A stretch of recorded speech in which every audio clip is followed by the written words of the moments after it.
Hey y'all, thanks for clicking on this video. I super appreciate it. Before we get started, I just wanted to say something that's way more important than anything else in this video, way more important than any videography tips, anything you can do with a camera. And that's that in the description below, I put a link to some resources to help us educate, petition, donate, and just support this civil rights movement that's happening around the world right now. There's also some links in there that pertain specifically to Birmingham, Alabama, where I live, if you live there too. So check that out if you want to support some of the organizations that are helping with this cause in Birmingham, Alabama. Besides that, I really don't think I have any massive words of wisdom or original thoughts. So yeah, check out those resources. There's a lot of great stuff. A lot of people saying things that are way more effective than anything I could say.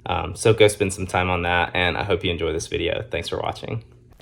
Hey, what's up everybody? Today we're talking about shooting cinematic B-roll sequences of yourself by yourself when you don't have anyone else to run the camera. Check this out and then we'll talk about it.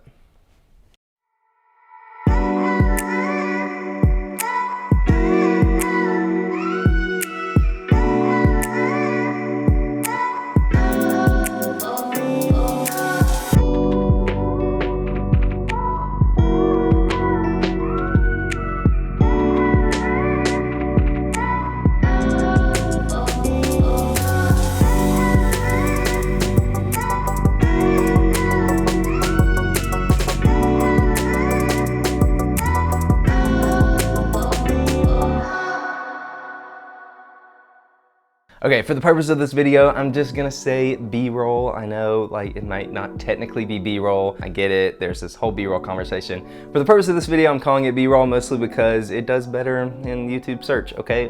So yeah, in my experience shooting YouTube videos, I'm usually shooting by myself, especially in this weird time where we're all by ourselves in our homes. Yeah, you might not have anyone else to help you shoot, but you still want to get some cool shots, something that's a little bit more cinematic than just vlogging or talking to the camera. But yeah, today I want to just run you through 4 specific techniques that I used in this video, and that I feel like you can take and use in a lot of different ways to shoot a cinematic sequence of yourself, because there's a lot more to be done than what I did in this video. All right, so the first technique, I'm sure you already know what it is. It's just using a tripod, just getting static shots. And that's one thing I really like to do, since I can't take my gimbal and move around the whole scene and get different aspects of my subject. Pick your scene, pick your subject, get a 50mm shot, get a wide shot, get angle from here, here, here, and here, and here, and here. And that way you give your audience a good look around this whole scene, this whole subject that you're filming without actually having to move. And one thing that I really love to do is keyframe zooms or pans or some kind of motion into these static shots. But one thing I do hear a lot of people say is like, oh, if you shoot in 4K and edit on a 1080 timeline,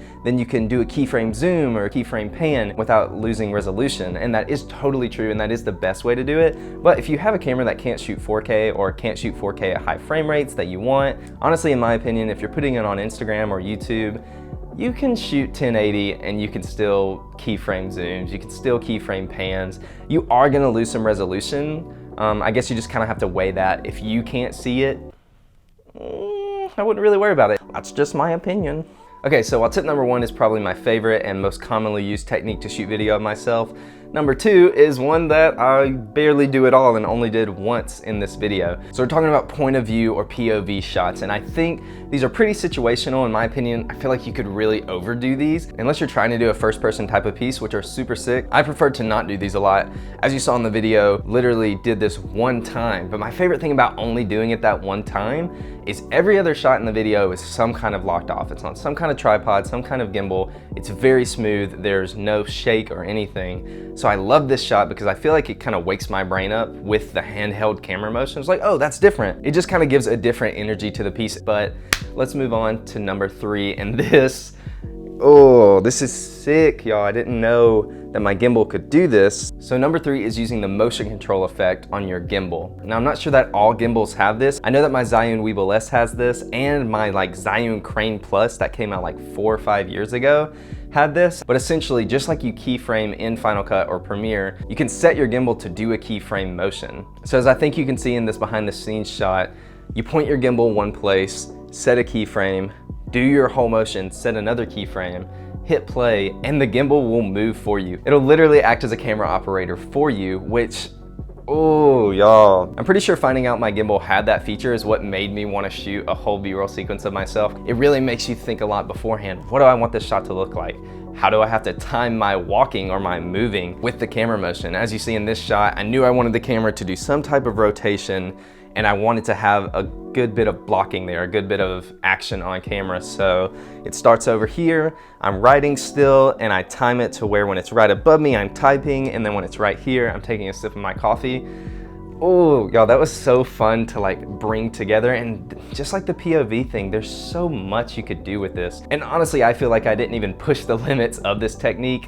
I feel like if you really sat down and thought about it and pre-produced your video, you could probably make a video that straight up looks like you had someone running camera without anyone else. And the only thing I don't like about that tip is if you don't have a gimbal that can do it, it kind of sucks. You can't really do those types of movement, but I have seen one way around it, one way to still get actual real motion that's not in your computer without the gimbal, and that would be using the tripod but letting it fall on an axis. So disclaimer, again, I hate to tell you have to have another piece of gear, but to do this, you will need some kind of fluid tripod head, something that's gonna give you a smooth, fluid motion. So the way I do this on my tripod is my tripod has a counterweight system, so pretty much wherever I push the camera, it will come back to level. So what I'll do is I'll push the camera all the way one way, let it go, and then do my blocking, my actions super quick. And as you'll see in this shot, as I'm walking in, the camera is tilting down. That's a real tilt. I just held the camera, got as close as I could to my starting position, and let go and got in there. Similar thing on this spinning shot, I turned my camera a certain way, held it all the way over, reach back. I mean, I know you can see this in the behind the scenes shot.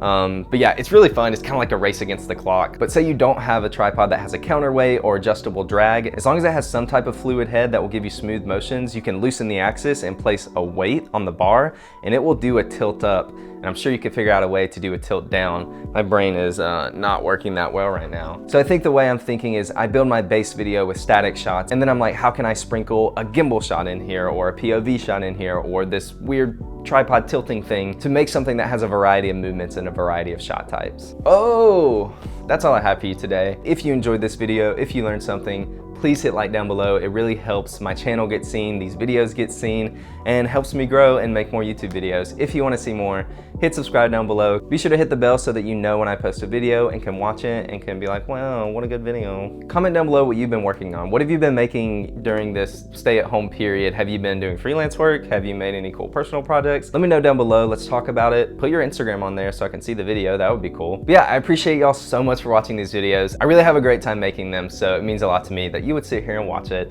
Thanks, and I'll see you next week. Y'all, I realized that my light didn't die while I was talking. It always dies. I think like the last 10 videos I posted, my blue black light always dies. So we're gonna emulate it. We're gonna emulate it dying. Okay, ready? Ready? Okay. Be sure to comment down below what you've been working on. See, it turned off while I was talking. And put your Instagram down there so I can check out your video. For real, thank you so much for watching. I'll see you next week.